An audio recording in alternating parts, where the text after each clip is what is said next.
मंजिलें अगर आपकी खूबसूरत हो ना तो सफ़र करने का मज़ा ही अलग होता है। तो कुछ ऐसी टीचिंग्स, कुछ ऐसी लेसन्स जो मैंने सीखे इस बार उम्रा करते वक्त, वो सब बताऊंगी। अस्सलाम वालेकुम जी, I hope you all are doing great. तो आज की वीडियो जो है ना थोड़ी सी नहीं बल्कि बहुत ज़्यादा लंबी होने वाली है, तो कुछ ना कुछ चीज़ें रख ले अपने साथ खाने पीने के लिए और इस वीडियो को एंजॉय करें टिल द एंड। इस वीडियो के अंदर मैंने सारी चीज़ें उम्रा के रिलेटेड, सफ़र के रिलेटेड जो मैंने अपने बेटे के साथ की, जो एक्सपीरियंस की हैं, वो सब बताई हैं। तो चलें वीडियो को स्टार्ट करते हैं। इससे पहले कि आपने मेरा चैनल सब्सक्राइब नहीं किया तो प्लीज़ जल्दी से सब्सक्राइब कर दें और बेल आइकन पे क्लिक कर दें ताकि आपको मेरी आने वाली वीडियो मिलती रहे। तो जी ये है मुल्तान एयरपोर्ट, जहाँ सब घर वाले हमें मिलने और छोड़ने के लिए आए हुए थे। इस बार मेरी अम्मी भी साथ थी और मेरा बेटा भी साथ था, तो इस बात की तो बड़ी तसल्ली हो गई थी कि कोई ना कोई बड़ा साथ है जो हमदान को भी साथ देख लेगा। तो बोर्डिंग के लिए पैसेंजर्स को 2 घंटे पहले अंदर जाना पड़ता है, लेकिन हम बाहर इसलिए खड़े रह गए क्योंकि मेरे भाई का रेफरेंस था। तो उन्होंने कहा चलें आप बाद में आराम से आ जाइएगा, हम आपको बोर्डिंग करवा देंगे। हमें ये भी बेनिफिट था क्योंकि हम किसी ट्रैवल एजेंट के थ्रू नहीं जा रहे थे, सब इंडिपेंडेंट किया था, इस वजह से कोई ग्रुप नहीं था कि हमें इंतज़ार करना पड़ता। अच्छा जी, तो अब हम सबको अल्लाह हाफिज़ बोल कर अंदर बोर्डिंग के लिए चले गए। अब क्योंकि हमारे साथ एक ही मर्द था तो बेटा भी था, तो मैंने उसी को संभाला। फिर मैंने जी अपने मियाँ जी को कहा कि जाएं आप खुद ही बोर्डिंग करा लें। हमारी जो फ़्लाइट थी वो थी एयर ब्लू, मिडनाइट हमारी रात की फ़्लाइट थी, तो हमें इंतज़ार भी इतना करना पड़ा। हमारी सुबह 3 बजे की फ़्लाइट थी, तो 12 बजे उन्होंने हमें चेक इन करने के बाद वहाँ बिठा दिया। और इतनी भूख लग रही थी, वो तो शुक्र है उन्होंने बोर्डिंग करते हुए साथ ही उन्होंने हमें पार्सल दे दिया जिसके अंदर सैंडविच था और वो हमने खा लिया। हमें तो फिर फ़्लाइट में भी तो खाना मिलना था ना। तो जी फ़्लाइट से आधा घंटा पहले जो लोग उम्रे के लिए जा रहे थे उन्होंने एहराम पहनना शुरू कर दिया। हमने भी उनको देखा कि अब जल्दी जल्दी हम भी एहराम पहनने का टाइम ही हो रहा है, तो हमने भी एहराम पहने, उसके नवाफिल पढ़े, अपने बेटे को एहराम पहनाया। उसके बाद जी अनाउंसमेंट हो गई कि जद्दा की फ़्लाइट के लिए सब लोग यहाँ पर आ जाएं। और आपको पता है हम पाकिस्तानी कैसे उठ के भाग जाते हैं और इतनी लंबी लाइन बन जाती है और वहाँ पे लाइन पे खड़े होना, इंतज़ार करना। जो मेन चीज़ वहाँ पर दिखी जाती है वो ये होता है कि जो कुछ बुजुर्ग उम्र के लिए जा रहे होते हैं, तो कुछ गाँव के होते हैं, उनको किसी चीज़ की समझ नहीं होती, तो उनको भी गाइड करते हैं कि आप आराम से बैठ जाएं, रिलैक्स करें, आप ना खड़े रहें। उनके पास सामान होता है क्योंकि आप सब पैसेंजर्स, कोई एक भी पैसेंजर अगर मिस हो जाएगा तो वो फ़्लाइट जो है वो उनको टेक ऑफ नहीं करेंगे। तो इसलिए हमने तो यही किया था। पिछली बार हम जब गए थे तो हमने भी आराम सुकून से बिल्कुल एंड पे जाके हम अपनी सीट पे जाके बैठ गए थे। जी बोर्डिंग ब्रिज से गुजरने के बाद उसकी फीलिंग्स ये अलग होती हैं कि हम अपने मुल्क से दूसरे मुल्क की तरफ जा रहे हैं, हम इंटरनेशनल होने जा रहे हैं। लेकिन अल्हम्दुलिल्लाह ये सफ़र तो हमारा उम्रा का था, तो इसकी फीलिंग्स तो उससे भी ज़्यादा खूबसूरत थी। अच्छा, एयर ब्लू में बैठते वक्त पता नहीं क्यों मुझे एक अजीब सा खौफ था कि लास्ट टाइम जब मैं उम्रा करने गई थी तब भी मुझे इतना डर नहीं लगा जितना मुझे इस बार डर लग रहा था, क्योंकि मैंने एयर ब्लू का नाम सुन रखा था। वो कह रहे हैं कि इसकी मेंटेनेंस ठीक नहीं होती, इसकी टर्बुलेंस बहुत होती है। एक अजीब सा ही वहम था मुझे, लेकिन वो सब जहाज़ में टर्बुलेंस होती है, ऑफ कोर्स सी बात है। ये तो डू एंड डाई वाली बात है, या तो हम सीधा मक्का पहुंचेंगे या फिर सीधा जन्नत ही पहुंचेंगे। खैर फिर हम प्लेन में बैठ गए। इस दफ़ा बेबी भी साथ था तो ये भी डर था कि वो रोए नहीं। अच्छा, अब बात करते हैं खाने की। जैसे ही खाना आ रहा होता है तो पूरे जहाज़ में हर जगह खुशबू ही खुशबू आ रही होती है कि वैसे बड़ा इंतज़ार था क्योंकि मैंने बड़ी तारीफ़ सुनी थी कि एयर ब्लू वालों का खाना बड़ा अच्छा होता है। अच्छा, तो वो खाना आया तो उसमें कोई फीका सा पुलाव था, साथ समथिंग लाइक सालन था और वो केक होता है और उसमें वो चाय, और जो चाय तो इतनी थोड़ी सी देते हैं कि जो चाय की नशा करते हैं ना उनके लिए तो ये बिल्कुल भी पूरी नहीं होती। अच्छा, इस बार मैंने ट्रैवल करते हुए एक चीज़ नोट की थी, क्योंकि लास्ट टाइम हमारा सलाम एयर थी वो इंटरनेशनल स्टाफ था, मस्कत का स्टाफ था, लेकिन इस बार एयर ब्लू था पाकिस्तानी स्टाफ। सबको वेलकम किया, ग्रीटिंग्स ली, लेकिन उनका जो बिहेवियर होता है, ख़ासकर जो बुज़ुर्ग होते हैं, गांव के होते हैं, वो जिस तरह उनको उनसे कोई चीज़ पूछते हैं तो बिहेवियर उनका ठीक नहीं होता, उनसे इतने हार्शली वो बात करते हैं। तो ये चीज़ मुझे वो पसंद ही नहीं आई उनकी कि इनको इस तरह की बातें नहीं करनी चाहिए, इनको ट्रेनिंग्स नहीं दी गई। फिर मैंने सोचा कि हो सकता है कि इनको ऐसे ही ट्रेनिंग दी गई हो, क्योंकि उनको समझ नहीं आती, वो बार बार इरिटेट कर रहे होते हैं, वो बार बार वॉशरूम के लिए उठ के जा रहे होते हैं, तो उनको कहते हैं कि आप प्लीज़ बैठ जाएँ, आप यहाँ से ना उठें, अपनी सीट बांधे रखिए, आप बार बार ना उठें आप। तो इसी वजह से शायद उनको इस तरह का, मैं किसी को पॉइंट आउट नहीं कर रही हूँ, मैं किसी को बुरा नहीं कह रही। हमारा सारा क्रू बहुत अच्छा होता है, वो हमें बहुत अच्छे से हर चीज़ गाइड करते हैं, हमें समझाते हैं, हमारा ख्याल रखते हैं। मैं किसी को बुरा बिल्कुल भी नहीं कह रही हूँ, ये मैंने एक चीज़ नोटिस की थी, लेकिन शायद ये हम पैसेंजर्स के लिए बेहतर होता हो। अच्छा जी, तो अनाउंसमेंट होती है कि हम मिकात पर से गुजर रहे हैं, नियत कर लें, क्योंकि हमने सिर्फ नवाफिल पढ़े होते हैं एहराम के, तो जब मिकात पर से गुजरते हैं तो हमें नियत करनी पड़ती है। तो उस टाइम सब नियत करते हैं और उस लब्बैक कहना शुरू कर देना होता है। हम सेफली जद्दा एयरपोर्ट पहुँच चुके हैं। तकरीबन 4 घंटे की ये फ़्लाइट होती है और ये इतना लंबा सफ़र होता है हमारा, मुझे तो 1 मिनट के लिए भी नींद नहीं आती, क्योंकि मुझे इतना डर लग रहा होता है, सच बताऊँ बहुत डर लग रहा होता है। तो ये जद्दा एयरपोर्ट का हज टर्मिनल है। हमारी जो फ़्लाइट थी वो सुबह के 4 बजे के करीब थी, मतलब कि हम जद्दा सुबह फजर के टाइम वहाँ पहुँचे थे। अब जैसे ही सऊदी अरब लैंड करते हैं, आप अब सऊदी अरब की ज़मीन पर खड़े होते हैं तो ऐसी खुशबू आ रही होती है। वहाँ की जो खुशबू है ना, वो ही इतनी अट्रैक्ट कर रही होती है। इतनी वहाँ के लोग भी हमें इतना अच्छा वेलकम करते हैं। तो हमसे पूछते हैं कि पाकिस्तानी, तो हम भी कहते हैं जी पाकिस्तानी। तो जी इमिग्रेशन हो रही होती है, उसके बाद पिक्चर बनती है कि जी अब हमारी एंट्री का स्टैंप लग जाता है कि अब हम सऊदीया कहीं भी आराम से घूम सकते हैं। सबसे मुश्किल होता है कि अपना सामान ढूंढना, अपना बैग ढूंढना। उसके ऊपर हमने अपना नाम भी लिखा होता है, लेकिन फिर भी बहुत मुश्किल होती है। चेंज हो जाते हैं, बैग चेंज हो जाते हैं, तो ये बड़ी चीज़ फेस करनी पड़ती है।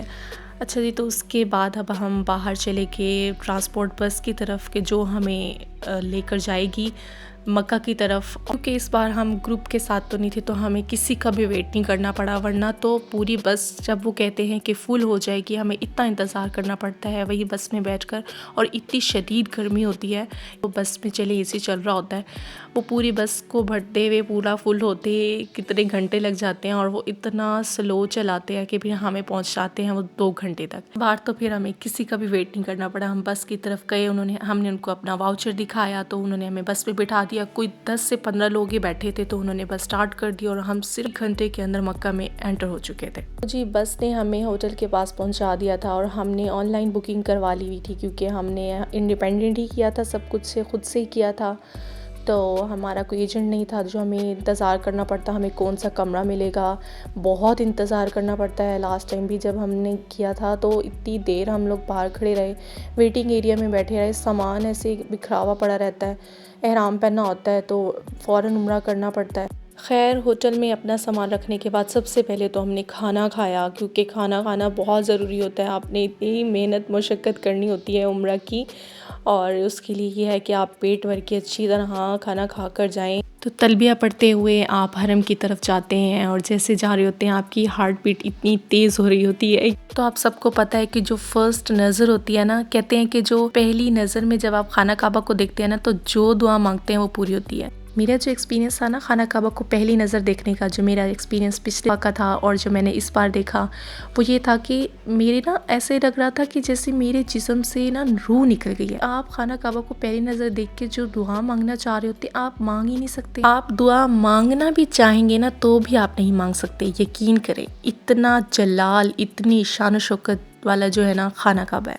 आप बिल्कुल भी नहीं देख पा रहे होते उस वक़्त, और आंखों से आंसू जारी होते हैं। आपको लगता है कि कहाँ मैं और कहाँ ये रास्ते। उम्रा का जो फर्स्ट स्टेप होता है ना, वो होता है ihram पहनना और उसके नवाफिल पढ़ने होते हैं। उसके बाद आपको तवाफ़ करना होता है। तवाफ़ हमने कर लिया था, तो हमने मकाम इब्राहिम के पास तवाफ़ के 2 नफल पढ़े। तो अब हम जा रहे थे ज़मज़म पीने। मताफ़ में हर जगह ही आपको ज़मज़म मिल जाता है, लेकिन हम सही करेंगे तो हम इसी ही जगह से ज़मज़म पिएंगे। सबसे बेस्ट क्या बात होती है ना कि हम जब वहाँ होते हैं ना तो जी भर के ज़मज़म पी रहे होते हैं, हर वक्त ज़मज़म ज़मज़म। और जब यहाँ आ जाते हैं तो थोड़ा थोड़ा ज़मज़म पीते हैं कि ख़त्म ना हो जाए कब। और यहाँ पे हम आम जाम ज़मज़म पी रहे होते हैं, और घर आके हम सिर्फ देखते ही रहते हैं, हाथ भी नहीं लगाते कि ताकि ख़त्म ना हो जाए ना। खैर हमने खाना काबा की तरफ मुँह करके अब ज़मज़म पी लिया था। अब हम जा रहे थे सही करने सफ़ा की पहाड़ी की तरफ। अच्छा, सही करने के लिए जब हम जाते हैं तो सफ़ा की पहाड़ी की तरफ जाते हुए एक स्लाइड होती है, तो वो उसके ऊपर एक टाइल्स होती है जो हमारे पाँव में चुभती है। जब आप तवाफ़ करते हैं, उम्रा करते हैं और आपके पाँव इतने दुख जाते हैं, तो आप जब इसके पर से चलते हैं तो बहुत सुकून देती हैं ये टाइल्स। अच्छा, मैं ये समझती हूँ कि उम्रा करना आसान है, उम्रा के सारे स्टेप्स आसान हैं, लेकिन ये जो सही है ना, सफ़ा मरवा की सही जो चक्कर काटते हैं, ये आपका सारा दम निकाल देता है। चाहे आप जितने भी जवान हो, जो भी हो, सफ़ा मरवा के चक्कर काटते हुए इतना लंबा ये चक्कर होता है, आप कहीं ना कहीं तो हड़बड़ाओगे ही सही। खैर सफ़ा से आपने पहला चक्कर स्टार्ट करना है और खाना काबा की तरफ मुंह करके आपने कुछ दुआ पढ़नी है, कुछ पढ़ना होता है, इस्तलाम समझ ले, इस तरह का करना होता है, ठीक है। और उसके बाद आपने सफ़ा से मरवा, मरवा से सफ़ा, इस तरह करते करते 7 चक्कर पूरे करने होते हैं। सफ़र से अगर आपका पहला चक्कर शुरू होता है तो ये याद रहे कि 7वां चक्कर आपका मरवा पे जाके ही ख़त्म होगा, और ये समझ लें कि उम्रे का ये सेकंड लास्ट स्टेप है। और आप में से जब भी कोई भी उम्रा करने के लिए आए तो उससे पहले वॉक स्टार्ट कर दें। आप जब भी उम्रा करने के लिए आए तो उससे 1 मंथ पहले ही आपने चलना शुरू कर देना है, क्योंकि आप जब यहाँ पे आते हैं तो एकदम जब आप चलते हैं ना तो आपकी सारी एनर्जी ही ख़त्म हो जाती है। और आप कहते हैं, जब आपका पहला उम्रा ख़त्म हो जाता है, पहला उम्रा करते हैं, उसके बाद कहते हैं वल्लाह ये कितना मुश्किल है, तो हज कितना मुश्किल होगा। लेकिन वही है कि मुशक्क़त करते हैं तभी तो अल्लाह को ये सारी चीज़ें पसंद है। अच्छा जी, तो सही हमारी कंप्लीट हो चुकी है, तो मरवा की तरफ से हम गेट से बाहर निकल जाते हैं। मर्द सारे हलक के लिए जाएंगे, तो लेडीज़ के लिए भी वहाँ पे डस्टबिन होता है कि वहाँ पे लोगों ने कैंची रख दी हुई होती है कि आप वहाँ पे किसी से ही बाल कटवा सके। पहले आप किसी से बाल अपने कटवा लेंगे, उसके बाद ही आप किसी के काट सकेंगी, ठीक है। तो मरवा की तरफ से जो गेट होता है उस साइड से हम बाहर चले जाते हैं। तो इस दफ़ा तो उन्होंने आने और जाने के लिए इतने लंबे रास्ते कर रखे थे कि इन्होंने फ़िक्स किया हुआ था कि ये वाला आने का ही रास्ता है और वो वाला जाने का रास्ता है। तो कोविड से पहले ऐसे नहीं था, उससे पहले तो हम कभी भी कहीं से भी जा सकते थे। ये जाने का रास्ता है तो यहीं से ही जाना है। तो ये चीज़ हमें बहुत फेस करनी पड़ी, हमें बहुत चलना पड़ा इस बार। तो ये जो उम्रा हमने किया इसमें प्लस पॉइंट ये था कि जो हमने उम्रा किया उसमें कोई भी नमाज का टाइम नहीं था, कि मतलब अगर आपका नमाज का वक्त हो जाता है तो आप कोई चक्कर आपको रोकने पड़ते हैं, आपको नमाज़ पढ़नी होती है, तो हम फिर उसके बाद भूल जाते हैं कि हम कौन से चक्कर पे थे या हम क्या कर रहे थे। तो हमें दोबारा से शुरू करना होता है, फिर भूल जाते हैं तो दोबारा से नियत करनी होती है। तो ये बहुत अच्छा टाइम होता है कि सुबह के टाइम अगर आप 7 से 8 से 12 बजे तक उम्रा करते हैं या फिर आधी रात को उम्रा करते हैं फजर से पहले। तो जी हमारा उम्र कंप्लीट हो चुका था जो मैंने अपनी बेटी के साथ किया। तो अभी हमदान ने भी सारे स्टेप्स कंप्लीट किए, मतलब कि वो जाग रहा था, उसको नींद नहीं आई। तो जब आप अपना उम्र कंप्लीट कर लेते हैं ना तो कहते हैं बस किसी तरह हम होटल पहुंच जाए और जाके अपनी नींद पूरी करें, क्योंकि हम सफ़र के भी जागे हुए होते हैं। तो मेरी दुआ है कि अल्लाह ताला जो भी वीडियो देख रहा है और सबको, सारे उम्मत मुस्लिमा को, सबको अल्लाह ताला अपने घर की ज़ियारत नसीब करे, अपना घर दिखाए, उम्रा करवाए, हज करवाए। अल्लाह ताला हमें भी हज की सादत नसीब करे, आमीन। आपको ये वीडियो पसंद आई हो तो प्लीज़ लाइक शेयर और कमेंट करिएगा, और अभी तक चैनल सब्सक्राइब नहीं किया तो सब्सक्राइब कर दें। और नेक्स्ट वीडियो में मैं आपको बताऊंगी कि उम्रे पर जाने के लिए क्या क्या प्रोसीजर थे, खुद से वीज़ा करवाया और क्या कैसे हमने बुकिंग करवाई, ये सारा कुछ बताऊंगी। Thanks for watching.